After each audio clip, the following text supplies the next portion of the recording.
এই মুহূর্তে আমি আছি বিনাদির বাড়িতে। এখানে এসে দেখি এক দারুণ ব্যাপার। এখানে মাচায় লাউ ঝুলছে, এখানে বালতিতে শসা, এপাশে আবার বস্তায় ক্যাপসিকাম, টমেটো, বেগুন, উপরে আবার ঝুলছে পুঁই শাক, ফুলকপি, মরিচ। কি নেই এখানে? এত কিছুর মধ্যে একটা ব্যাপার আমার কাছে খুবই ইন্টারেস্টিং লেগেছে, সেটা হলো এই চাষ পদ্ধতি। নাম তো জানি না। এই পদ্ধতির নাম টাওয়ার গার্ডেন। আজকে সারাদিন আমি থাকবো বিনা দিদির সাথে আর দেখবো কিভাবে একটা টাওয়ার গার্ডেন বানানো হয়।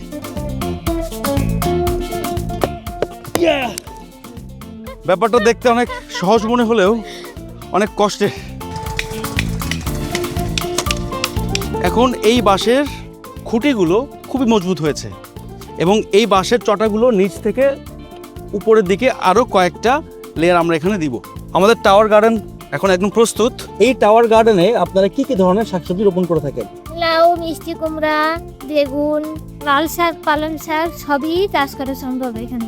আর মজার বিষয়টি হচ্ছে এই যে আমরা পাশ দিয়ে ছোট ছোট ছিদ্র করে পুঁই শাক, টমেটো মানে লতানো জাতীয় শাকসবজি দিতে পারি।